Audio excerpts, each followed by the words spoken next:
Soundarya Lahari first శ్లోకం.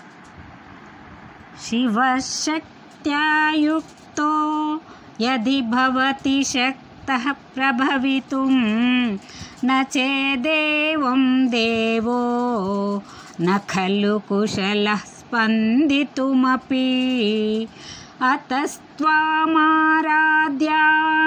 హరిహర విరించ్యాదిపిరపి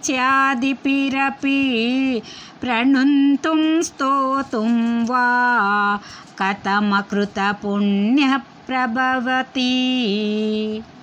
భావము: అమ్మా, శివుడు శక్తితో కలిసినప్పుడు మాత్రమే సృష్టి స్థితి లయాదులను చేయుటకు సమర్థుడవుతున్నాడు.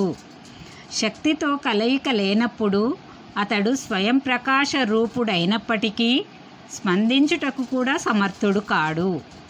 అందువలన హర బ్రహ్మాదులచే ఆరాధింపబడే నిన్ను మ్రొక్కుటకు గాని స్తుతించుటకు గాని పుణ్యములు చేయని వాడు ఏ విధంగా సమర్థుడవుతాడు? బహుజన్మల పుణ్య సంపదలు లేనివాడు దేవిని నమస్కరించలేడు, స్తోత్రించలేడు అని భావము.